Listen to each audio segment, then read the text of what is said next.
Salutations les amis.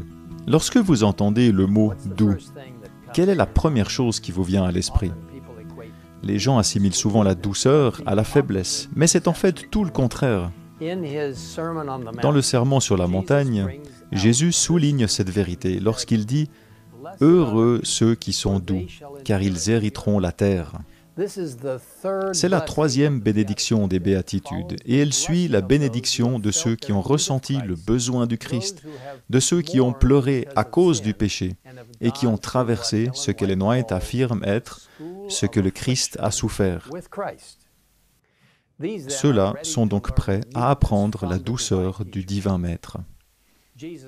Mais le Sauveur place la douceur parmi les premières qualités requises pour entrer dans son royaume. Lit-on dans Heureux ceux qui. Sa vie et son caractère révèlent la beauté divine de cette grâce précieuse. Il est étonnant de constater en parlant de Jésus que lui qui est de condition divine, il n'a pas regardé son égalité avec Dieu comme un butin à préserver, mais il s'est dépouillé lui-même en prenant une condition de serviteur. Jésus, le roi de la création, a volontairement mis de côté sa gloire légitime. Il est venu sur cette terre, il est né dans les circonstances les plus humbles, et il a vécu non pas comme un roi exigeant des hommages, mais comme quelqu'un dont la mission était de servir les autres. Et il nous invite à le suivre.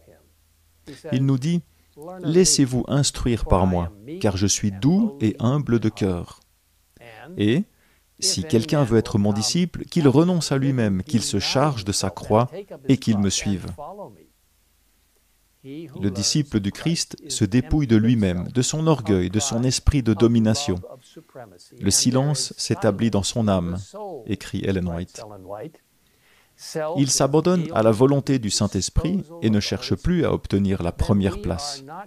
Son ambition est de se tenir aux pieds du Sauveur, ce qu'il considère comme un immense privilège. Il regarde à Jésus, certain que sa main le conduira et que sa voix le dirigera. Elle poursuit en disant « C'est l'amour du moi qui détruit notre paix. Aussi longtemps que ce moi est vivant, nous le défendons contre la mortification et l'insulte. Mais lorsque nous sommes morts et que notre vie est cachée avec le Christ en Dieu, nous ne prenons plus à cœur les manques d'égard ou d'estime. Nous devenons sourds et aveugles aux brimades, aux moqueries et aux insultes.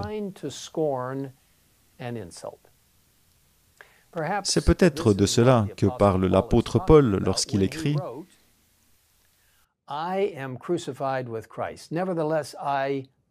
J'ai été crucifié avec Christ. Ce n'est plus moi qui vis, c'est Christ qui vit en moi. Et ce que je vis maintenant dans mon corps, je le vis dans la foi au Fils de Dieu, qui m'a aimé et qui s'est donné lui-même pour moi. »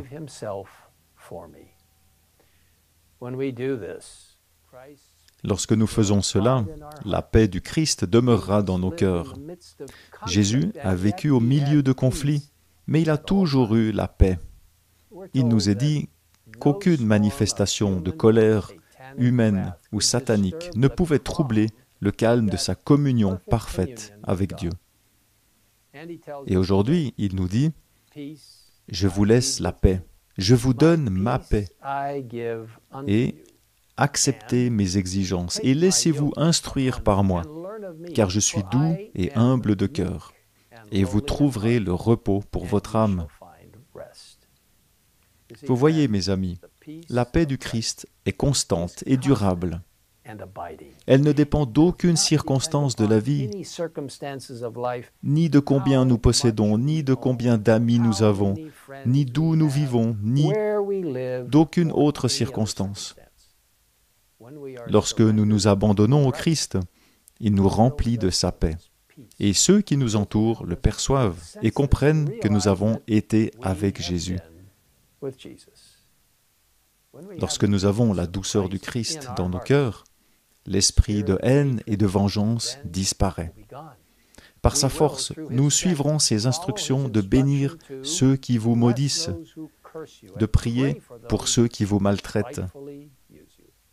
Alors, nous parlerons vraiment le langage du ciel. et nous serons prêts à hériter de la terre. Une terre qui ne sera pas entachée par le péché et la souffrance, mais une nouvelle terre où tout sera paix et harmonie pour toujours. Il n'y aura plus de malédiction, lit-on dans Apocalypse 22 au verset 3.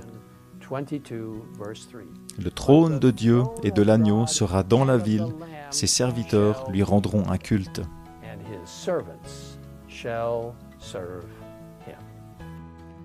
Et maintenant, prions le Seigneur.